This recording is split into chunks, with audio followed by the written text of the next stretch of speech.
খুব বেশি বিপদে আছেন, দেয়ালে পিঠ থেকে গেছে, পৃথিবীতে কোনো মানুষের কাছ থেকে সহায়তা পাওয়ার আশা ছেড়ে দিয়েছেন, অসুবিধা নাই। এই তিনটা আমলকে আপনি নিজের জন্য বাধ্যতামূলক করেন, ইনশাআল্লাহ তাআলা হেফাজত করবেন। জীবনে বহুবার আমি আমলটা করে দেখেছি। কঠিন কঠিন বিপদে আল্লাহ তাআলা কিভাবে উদ্ধার করেছেন আমি নিজে অবাক হয়ে গেছি, সারপ্রাইজড হয়ে গেছি। নবী করিম সাল্লাল্লাহু আলাইহি ওয়াসাল্লাম বলেছেন, তার যে কোনো বিপদ থেকে বের হওয়ার জন্য আল্লাহ তাআলা নিজে পথ দেখায় দেন।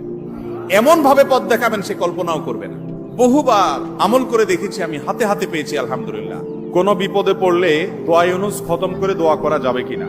দোয়া ইউনুস এটা যে কোনো বিপদে পড়াটা হাদিস এবং কোরআন উভয়টি দ্বারা প্রমাণিত। কোরআনে কারীমে আল্লাহ রাব্বুল আলামিন বলেছেন, ওয়া কাযালিকা নুনজিল মুমিনিন।